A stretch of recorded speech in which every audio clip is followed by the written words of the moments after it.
Los americanos de Putin. Parte del aceite de la engrasada propaganda rusa la aportan estadounidenses que se han acercado a Moscú. Occidente está tratando de aislarla y hundirla, pero Rusia se mantiene firme y se está volviendo más fuerte. Declaraciones como esta son miel para los oídos del Kremlin, y más si vienen de alguien que en su bolsillo lleva un pasaporte de Estados Unidos. Esta en concreto la pronunció el mes pasado en Moscú Scott Ritter durante una gira por varias ciudades rusas para presentar su libro Disarmament in the Time of the Perestroika.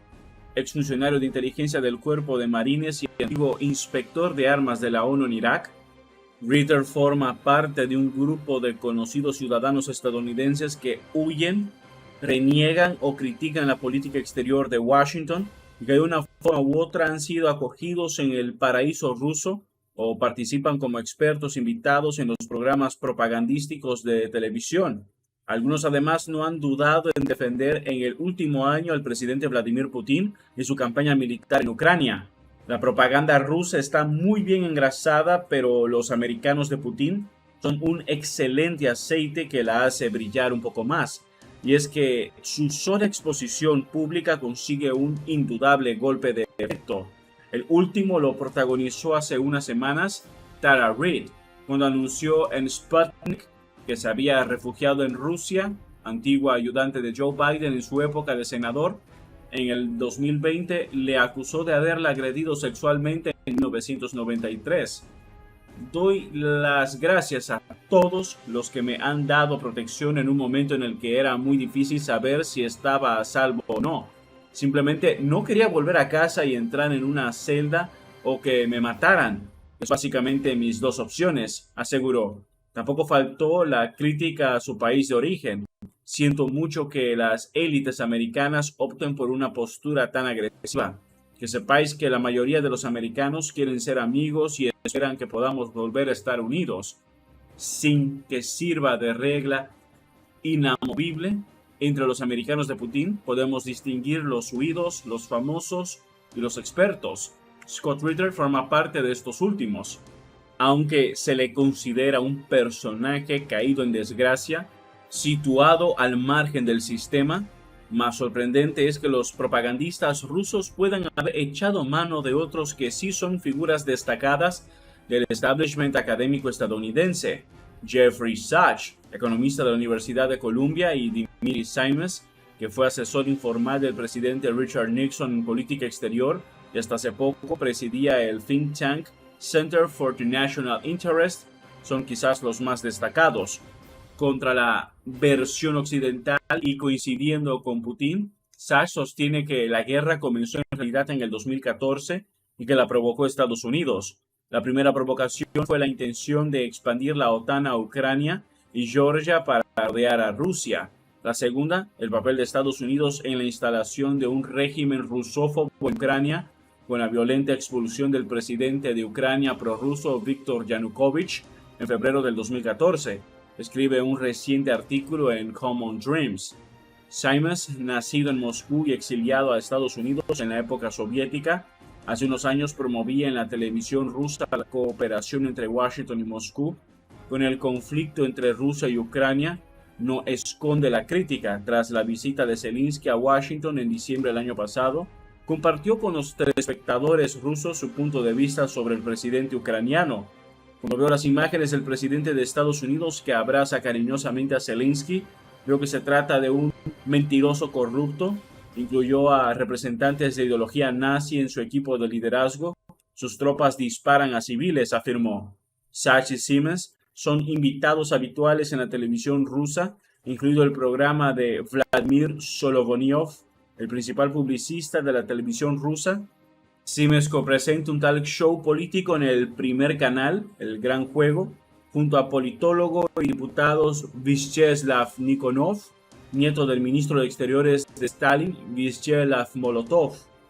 Uno de los admiradores más veteranos de la Rusia de Putin es el actor Steven Seagal, el protagonista de la película de acción Alerta Máxima, o Under Siege de 1992, experto además en artes marciales. Nunca ha escondido su apoyo incondicional a Putin incluida la anexión de Crimea en el 2014. 2 años después, el líder ruso le entregó el pasaporte de Rusia en un acto oficial en el Kremlin, signo de agradecimiento. El presidente ruso le ha encargado además misiones especiales. En el 2018 le nombró enviado humanitario del Ministerio de Relaciones Exteriores de Rusia para Estados Unidos y Japón. El pasado marzo le otorgó la Orden de la Amistad, nacido en el estado de Michigan en 1952. Sin embargo, no ha dudado en calificarse 1.000.000% ruso. Su abuelo era originario de Vladivostok. En agosto del 2022, Sigal viajó al Donbass para hacer un documental y visitó la ciudad de Olenivka, donde decenas de prisioneros de guerra ucranianos fueron masacrados en un ataque del que Rusia y Ucrania se culpan mutuamente. A su regreso, visitó a Solovyov en su programa del canal estatal Rosilla 1. Muchos creen que hay que culpar al que dispara primero, pero quien empieza una guerra es aquel que empuja a su oponente a una situación en la que no tiene otra opción. Rusia afronta una amenaza existencial. Si China o México fueran a poner armas de alta precisión en la frontera mexicana, ¿qué cree usted que América declaró? De los americanos que se han acercado a Rusia, el más conocido de última década es, sin embargo, Edward Snowden, el ex analista de la CIA y la NSA, que en el 2013 filtró a la prensa documentos que revelaron el espionaje masivo de la inteligencia americana. Snowden, a punto de cumplir 40 años, no era un personaje público. No había planeado vivir en Rusia ni había mostrado admiración por Putin, pero Moscú aprovechó su historia para dejar que el mundo viera las vergüenzas estadounidenses. El joven analista llegó a Moscú de paso, se escondió del gobierno de su país primero en Hong Kong, de ahí tomó un avión que le llevó a la capital rusa. Quería seguir vuelo hacia La Habana para luego llegar a Ecuador, donde había pedido asilo, pero se quedó atrapado en la zona de tránsito del aeropuerto de Sheremetyevo después de que las autoridades estadounidenses anularan su pasaporte. Rusia le concedió asilo temporal y luego se hizo permanente hasta terminar recibiendo la ciudadanía rusa el año pasado. En su país de acogida, que se sepa, Snowden ha hecho 2 de las 3 cosas que, según dejó escrito José Martí, toda persona debería hacer en la vida.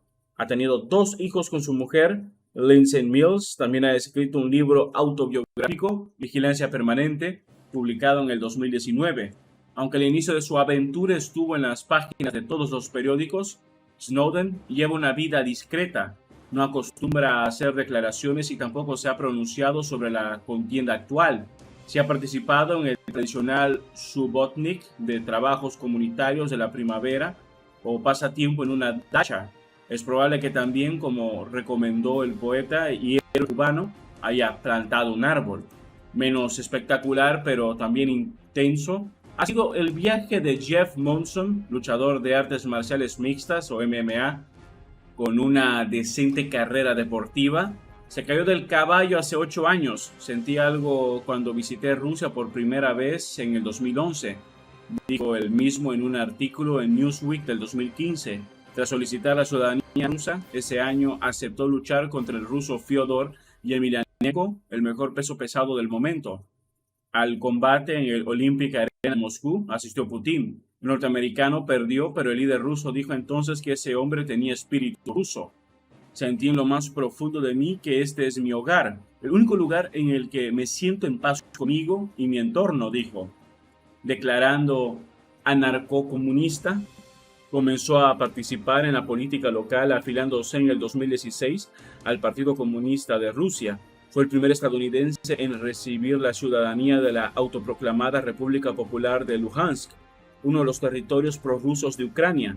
En el 2018 recibió el pasaporte ruso y poco después se convirtió en el concejal de la ciudad de Krasnogorsk, en el extrarradio de Moscú, aunque ya en las filas del partido de Putin, Rusia Unida. El viaje de Monson se ha completado este mes de mayo cuando renunció a la ciudadanía estadounidense. No estoy de acuerdo con la política de Estados Unidos. Interfiere en los asuntos de otros países. La gente sufre por su culpa. Es cierto que tengo hijos en Estados Unidos, pero amo a Rusia y al pueblo ruso, dijo a la agencia TASS poco antes de que el 23 de mayo se acercase al consulado de Estados Unidos en Estambul para dar la espalda a la tierra que le vio nacer hace 52 años. Otro golpe de efecto de Moscú. Eso es todo por ahora. No olviden comentar y suscribirse. Hasta el próximo video.